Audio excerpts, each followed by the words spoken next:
বিসমিল্লাহির রহমানির রহিম। আসসালামু আলাইকুম। কেমন আছো সুপ্রিয় শিক্ষার্থীরা? নিশ্চয়ই ভালো আছো। আমিও আলহামদুলিল্লাহ ভালো আছি। আজকের এই অনলাইন ক্লাসে তোমাদের সবাইকে শুভেচ্ছা এবং স্বাগতম। আমি রুবায়েত হোসেন, প্রভাষক গণিত বিভাগ, আব্দুর রাফিদ বিশ্বাস কলেজ, ছাতিয়া, মিরপুর, কুষ্টিয়া। আজকে আমাদের এই অনলাইন ক্লাসটি পরিচালনা করছেন আমাদের সুদক্ষ অধ্যক্ষ মহোদয় জনাব মোহাম্মদ আব্দুল মজিদ স্যার। আজকে আমি তোমাদেরকে উচ্চতর গণিতের সপ্তম অধ্যায়ের বিপরীত ত্রিকোণমিতিক ফাংশন এবং ত্রিকোণমিতিক সমীকরণে কিছু অঙ্ক করাবো। গতদিন আমি কিছু অঙ্ক করিয়েছি এবং আজকে আরও কিছু অঙ্ক করাবো। তবে গতদিন আমাদের শেষের অঙ্কটা কোনো কারণবশত একটু বন্ধ হয়ে যায়, আমি সেজন্য শেষ অঙ্ক থেকে আবার আজকে শুরু করছি।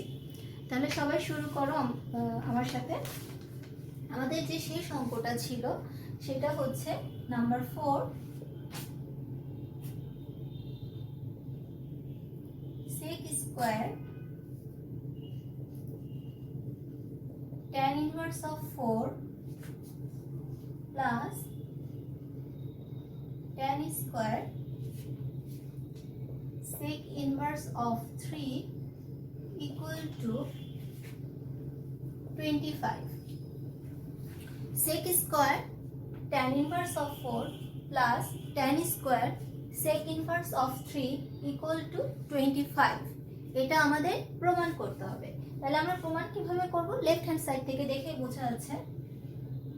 Solution left hand side equal to sec square tan inverse of 4 plus tan square sec inverse of 3. তোমরা জানো যে একটা ফাংশন এবং তার বিপরীত ফাংশন যদি একসাথে থাকে তাহলে আমরা শুধু তার মানটা নিতে পারি, তার মানটা পাই। এবং সেক্ষেত্রে আমাদের যেহেতু এখানে শুধু মান আছে, তার মানে আমরা ওই কাজটাই করব যে ফাংশনটা আছে আমরা তার ইনভার্স ফাংশন নেওয়ার চেষ্টা করব। যেহেতু বাইরে আমার সেক ফাংশন আছে, আমরা সেকটার ইনভার্স ফাংশন সেক ইনভার্স নেওয়ার চেষ্টা করব। এবং সেক্ষেত্রে আমাদের ট্যান ইনভার্সকে তার মানে সেক ইনভার্সে কনভার্ট করতে হবে। এবং অলরেডি আমরা গত ক্লাসে কিন্তু এই কনভার্ট করাটা শিখে গেছি। কিভাবে কনভার্ট করব? আমরা একটা ত্রিভুজ আঁকবো, sec square sec inverse of. আচ্ছা, আমি ত্রিভুজটা আঁকছি। দেখো tan ইনভার্স অফ 4, তো tan থিটা মানে কি? লম্ব বাই ভূমি। তার মানে এখানে 4 হচ্ছে লম্ব আর ভূমি হচ্ছে আমার 1। তাহলে আমি লিখে ফেলি 4 লম্ব ভূমি 1। তাহলে আমার অতিভুজ কত হবে? অতিভুজ অবশ্যই লম্ব স্কয়ার প্লাস ভূমি স্কয়ার। তাহলে 4 স্কয়ার প্লাস 1 ইকুয়াল টু আমার হচ্ছে 4 4 16 আর 1 এ 17, অর্থাৎ √17 হচ্ছে আমার অতিভুজ। আচ্ছা, এখন সেক ইনভার্স, সেক থিটা মানে আমি জানি অতিভুজ বাই ভূমি। তো অতিভুজ কত আমার? √17 আর ভূমি হচ্ছে 1। তাহলে √17 বাই 1 মানে হচ্ছে √17। তার মানে আমি সেক ইনভার্স লিখতে পারি হচ্ছে আসলে √17 plus tan square sec inverse of 3। এটা আমি কোথা থেকে পেলাম? প্রথম চিত্রটা থেকে পেলাম। আমি এটা লিখে দিই প্রথম চিত্র, এবং সাইডেও আমি এখানে লিখে দিচ্ছি প্রথম চিত্র। এরপরে আমি কি করব? এবার আমি দ্বিতীয় পার্টটাকে ভাঙবো। তার আগে দেখো সেক স্কয়ার আছে, এই স্কয়ারটা কিন্তু পুরো ফাংশনটার উপরে স্কয়ার। তাহলে আমি এটাকে কি লিখতে পারি? যে সেক ইনটু সেক ইনভার্স √17 এই পুরো জিনিসটার উপরে স্কয়ার লিখতে পারি। আচ্ছা, প্লাস tan স্কয়ার। আমি এই সেকেন্ড ভেতরে সেক ইনভার্সটাকে এবার আবার কি করব? tan ইনভার্সে নিব, কারণ আমার বাইরের ফাংশন হচ্ছে tan, আমাকে ভেতরেও তাহলে tan ইনভার্স আনতে হবে। তাহলে tan ইনভার্স আমি কি করব? এবার আমাকে দ্বিতীয় আরেকটা চিত্র আঁকতে হবে। দ্বিতীয় চিত্র থেকে আমি যাই, আমার আছে সেক ইনভার্স অফ 3। তার মানে সেক থিটা মানে কিন্তু আমি জানি হচ্ছে অতিভুজ বাই ভূমি। তার মানে 3টা হচ্ছে আমার কিন্তু অতিভুজ আর ভূমি আমার এখানে 1। প্রত্যেকটা পূর্ণ নাম্বারের নিচে কিন্তু একটা 1 থাকে, আমরা জানি। তার মানে এখানে 3/1 আছে, সেখানে অতিভুজ হচ্ছে 3 আর 1 হচ্ছে ভূমি। তাহলে আমি লম্ব কত পাচ্ছি? লম্ব পাচ্ছি হচ্ছে অতিভুজ স্কয়ার মাইনাস ভূমি স্কয়ার। তার মানে 3 3 9 -1 অর্থাৎ √8 আমি পাচ্ছি লম্ব। আচ্ছা, এখন tan ইনভার্স মানে আমি কিন্তু জানি হচ্ছে কি লম্ব বাই ভূমি। তাহলে লম্ব কত আমার √8 আর ভূমি আমার 1, তার মানে √8/1, √8/1 কে আমি লিখতে পারি শুধু √8। এবার এটাকে আমি একটু সাজিয়ে লিখি, sec ইনভার্স √17, এটার উপরেও স্কয়ার প্লাস এখানেও দেখো tan স্কয়ার বলতে আমি কি বলতে পারি যে পুরো ফাংশনটার উপরে স্কয়ার, তাহলে tan ইনভার্স অফ √8 এই পুরো জিনিসটার উপর স্কয়ার। এটা কিন্তু মানটা পেয়েছি আমি এবার কি দ্বিতীয় চিত্র থেকে, তাহলে এটা দ্বিতীয় চিত্র।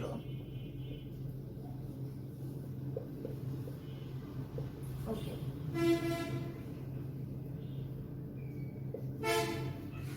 তাহলে দেখো এবার কিন্তু যেই ফাংশন তার ইনভার্স ফাংশন, তার মানে আমার কি থাকবে শুধু ভেতরে মানটা থাকবে, তাহলে মানটা হয়ে যাবে √17 আর মানটার উপরে পুরো জিনিসটার উপরে স্কয়ার আছে, তার মানে √17 স্কয়ার প্লাস এখানেও tan tan ইনভার্স, তার মানে √8 শুধু ভেতরে থাকবে আর পুরোটার উপরে স্কয়ার আছে, তাহলে আমি স্কয়ার দিয়ে দিলাম। এখন রুটের উপরে স্কয়ার থাকলে তো আমার √ অমিট হয়ে যাবে, তার মানে শুধু থাকবে আমার হচ্ছে √17 plus √8, sorry 17 plus 8, that means 25, যেটা সমান কিনা আমার হচ্ছে রাইট হ্যান্ড সাইড। তাহলে কিন্তু আমার প্রুফড হয়ে গেল। নিশ্চয়ই সবাই বুঝতে পেরেছো অঙ্কটা? ভালো করে আরেকবার একটু দেখো যে আমি কি করেছি, ভেতরের ফাংশনটাকে আমি বাইরের ফাংশনে পরিণত করেছি। ভেতরে tan আছে, আমি মানে বাইরে sec আছে, এই জন্য sec ইনভার্সে রূপান্তরিত কনভার্ট করে নিয়েছি। আবার এখানে ভেতরে sec আছে, বাইরে tan আছে, তাহলে আমি ভেতরে বাইরেরটার সাথে মিলে tan ইনভার্সে কনভার্ট করে নিয়েছি। এবং কনভার্ট করতে হয় আমাদের কি করে, ত্রিভুজেকে কনভার্ট করে নিতে হয়। কনভার্ট করে নিয়ে আমরা জাস্ট মানগুলো নিলেই আমাদের অঙ্কটা হয়ে যাচ্ছে।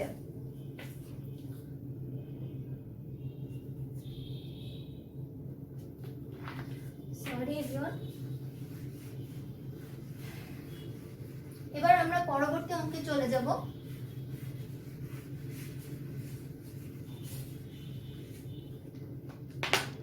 আমাদের পরবর্তী অঙ্কটা হচ্ছে নাম্বার 5। নাম্বার 5 হচ্ছে sin cos inverse tan sec inverse x/y equal to √2y square minus x square by y, 2y square minus x square by y, sin cos inverse tan sec inverse x/y equal to √2y square minus x square by y। তাহলে আমাদের left hand side থেকে শুরু করি solution.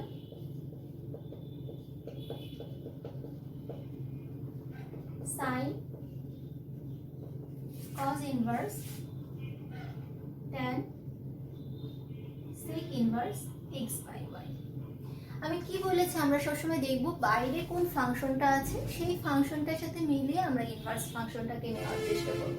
তো দেখো এই inverse ফাংশনটা বাইরে কিন্তু আমার tan আছে, তার মানে আমাকে ভেতরে tan ইনভার্স কনভার্ট করতে হবে, তাহলে আমার সহজ হবে। এই অঙ্কগুলোর ক্ষেত্রে আমরা সবসময় শেষের থেকে শুরু করি, কারণ মানটা শেষের দিকে থাকে। তাহলে tan ইনটু আমাকে কি আনতে হবে, tan ইনভার্স আনতে হবে। তাহলে আমি আগে চিত্রটা আঁকি। দেখো sec x by y, তার মানে sec থিটা মানে কিন্তু আমি জানি কি যে অতিভুজ বাই ভূমি, তার মানে এখানে x কিন্তু আমার অতিভুজ আর y হচ্ছে আমার ভূমি। তাহলে আমি লম্ব কত পাবো, লম্ব পাবো হচ্ছে অতিভুজ স্কয়ার মাইনাস ভূমি স্কয়ার। আচ্ছা, এখন আবার tan নিয়ে নেব, যেহেতু আমি কিন্তু লম্বর মানও জানি ভূমির মানও জানি, tan থিটা মানে আমি কিন্তু জানি লম্ব বাই ভূমি। তাহলে লম্ব আমার কত, এটা, আর ভূমি আমার এটা। তাহলে আমি লিখে ফেলি √x square minus y square divided by y বা equal to sin cos inverse. তাহলে এবার আমার tan ইনভার্স যে ফাংশন তার বিপরীত ফাংশন, তার মানে শুধু মানটা থেকে যাবে। মানটা আমার হচ্ছে x square minus y square divided by y। আচ্ছা, এবার আমি কি করব, দেখো এখানে কিন্তু cos ইনভার্স আছে আর বাইরে আমার sin আছে, তার মানে বাইরের ফাংশনটার সাথে মিলাতে হলে আমাকে কোন ইনভার্সটা আনতে হবে, sin ইনভার্সটা আনতে হবে। তাহলে আমি নিয়ে আসি আবার sin sign inverse of cos theta মানে হচ্ছে ভূমি বাই অতিভুজ। তো এখানে ভূমি হচ্ছে আমার root over x square minus y square, আর অতিভুজ হচ্ছে আমার ওয়াই। তাহলে লম্ব কত আমি একটু সাইড থেকে বের করে নিয়ে আসি। লম্ব হচ্ছে আমরা জানি অতিভুজ স্কোয়ার মাইনাস ভূমি স্কোয়ার, তার মানে x square minus y square whole square.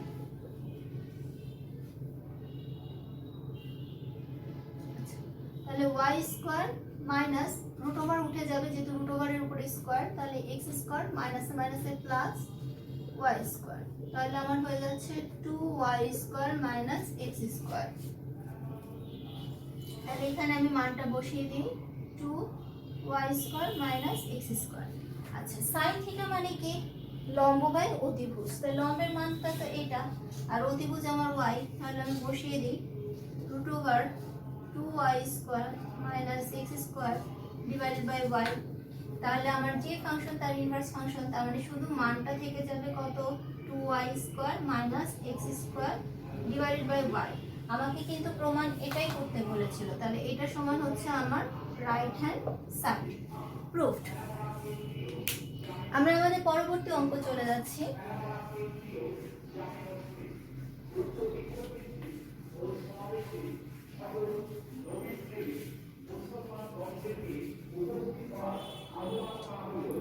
আমাদের পরবর্তী অঙ্ক number 6, sine inverse root over 2 sine theta plus sine inverse root over cos 2 theta equal to pi by 2. Sin inverse root over 2 sin theta plus sin inverse root over cos 2 theta equal to pi by 2 আমাকে প্রমাণ করতে হবে। তাহলে আমি প্রমাণ করি। Solution left hand side equal to sin inverse root over 2 sin theta plus sin inverse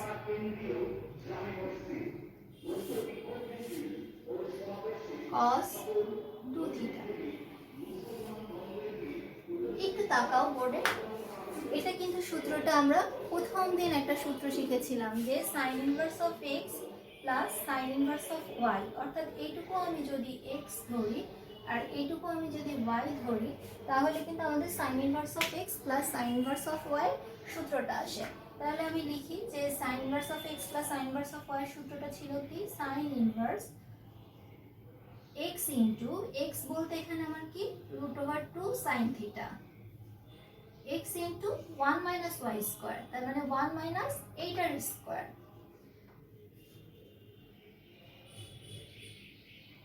plus y into y বলতে কি আমার? root over cos 2 theta 1 minus x square, x বলতে আমার 8 square, অর্থাৎ root 2 sin theta square। আচ্ছা, equal to sin inverse of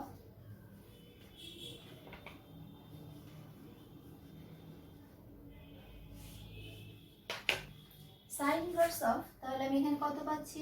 root 2 sin theta, এখানে পাচ্ছি 1 minus cos 2 theta, কারণ রুট ওভার উঠে যাচ্ছে, স্কয়ার আছে বলে, প্লাস cos 2 theta, এখানে আমি কত পাবো? 1 minus 2 sin স্কয়ার থিটা পাবো। রুট 2 কে স্কয়ার করলে 2 আর sin থিটা কে স্কয়ার করলে হচ্ছে sin স্কয়ার থিটা, বা sin inverse root 2 sin theta। আচ্ছা, 1 minus cos 2 theta, 1 minus cos 2 theta কিন্তু আমরা সূত্র অনেক আগে ত্রিকোণমিতির সূত্র শিখে এসেছি কি?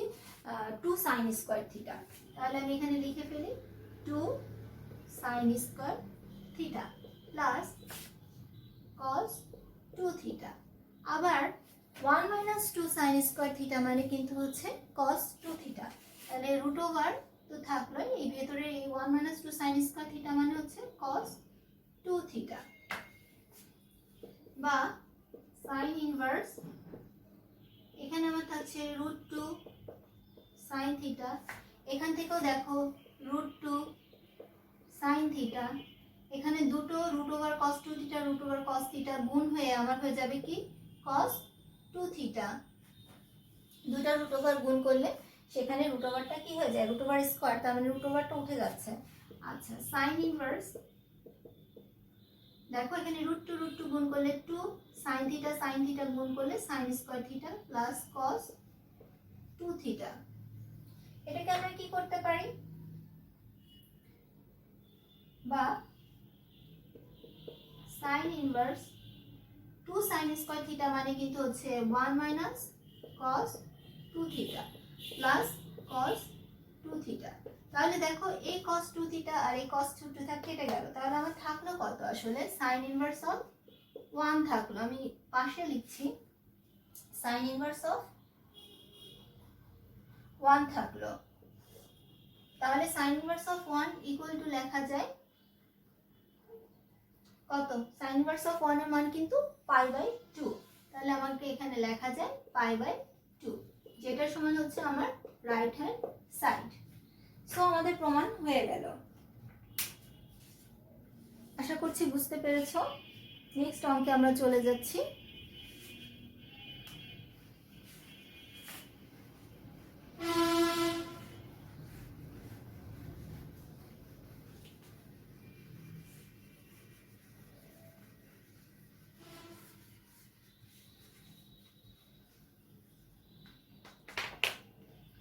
নেক্সট অঙ্কটা হচ্ছে সমাধান করো, নাম্বার 7।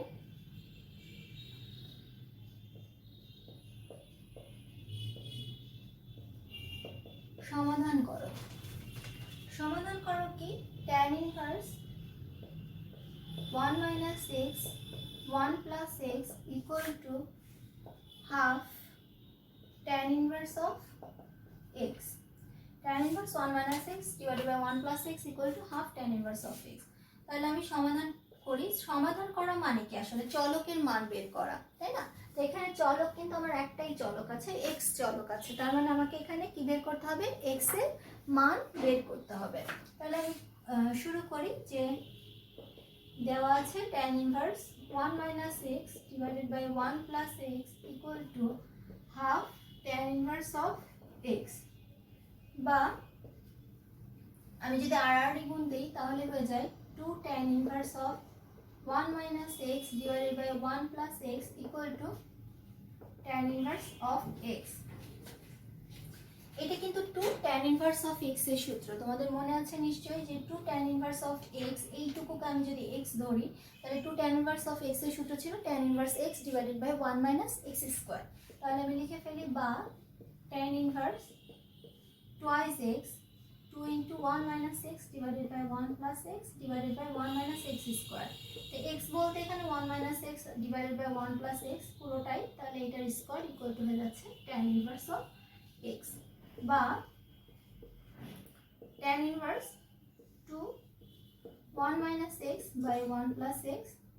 এখানে আমি যদি লসাগু করি তাহলে হয়ে যাচ্ছে 1 plus x square 1 plus x square minus 1 minus x square equal to tan inverse of x। আচ্ছা, বা tan ইনভার্স অফ, আমি যদি তোমরা যদি এটাকে সাইড থেকে ফ্র্যাকশনটাকে ভগ্নাংশটাকে ভেঙে নাও, কাটাকাটি করে নাও, তাহলে আসলে দেখা যাবে যে উপরে আমার থাকবে 2 1 minus x, আর এই যে 1 plus x কে দিয়ে এই 1 plus x কাটাকাটি গেলে এখানে একটা 1 plus x উপরে লবে থেকে যাবে, আর নিচে হরে থেকে যাবে হচ্ছে 1 plus x হোল স্কয়ার মাইনাস 1 minus x whole square equal to tan inverse of x। তোমরা যদি চাও আমি সাইডে একটু করে দিতে পারি। দেখো 2 1 minus x divided by 1 plus x, যেহেতু ভাগ হচ্ছে তার মানে গুণ হয়ে কিন্তু এই হরটা উপরে চলে যাবে, তার মানে 1 plus x স্কয়ারটা উপরে চলে যাবে, আর নিচে থেকে যাবে 1 plus x স্কয়ার মাইনাস 1 মাইনাস এক্স স্কোয়ার। এখন দেখো এই যে এখানে 1 প্লাস এক্স, এটাকে দিয়ে এটা কাটলে কিন্তু একটা 1 প্লাস এক্স এই যে থেকে যায়, তাহলে 2 into 1 minus x into 1 plus x, আর নিচে থেকে যায় হচ্ছে এই যে এই জিনিসটা, এটা থাকলো।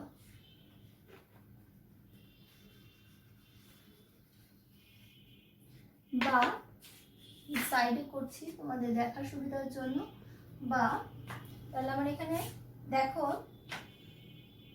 একটু ছোট করে নিই, tan inverse 2 1 minus x into 1 plus x, এটাকে আমরা বলতে পারি a plus B into a minus B এর ফর্মুলা, যেটা হচ্ছে a square minus B square. তো a বলতে এখানে আমার 1, তাহলে 1 মাইনাস এক্স স্কোয়ার, আর নিচে থাকছে আমার, নিচে আমরা একটু ভাঙি, 1 plus twice x plus x square minus 1 plus twice x minus x square equal to tan inverse of x. তো দেখো এই পাশেও tan ইনভার্স, এখানেও tan ইনভার্স, দুটো tan ইনভার্স কিন্তু উঠে যাবে, তাহলে আমার থাকবে শুধু কি 2 1 মাইনাস এক্স স্কোয়ার, আর এখানে এই যে 1 1 কেটে গেল, এক্স এক্স কেটে গেল, আমার থাকছে হচ্ছে 4x ইকুয়াল টু এক্স। বা আমি যদি 2 দিয়ে 4 কে কাটি তাহলে 2 দুগুণে 4, তাহলে আড়াআড়ি আমি যদি গুণ করি তাহলে 1 minus x square equal to হয়ে যাচ্ছে 2x স্কোয়ার। বা এই এক্স স্কোয়ারটাকে আমি যদি ওদিকে নিই তাহলে আমার হয়ে যাচ্ছে 3x স্কোয়ার সমান হচ্ছে 1, বা এক্স স্কোয়ার সমান হচ্ছে কি 1/3। অতএব x সমান কি প্লাস মাইনাস 1/√3। অতএব নির্ণেয় সমাধান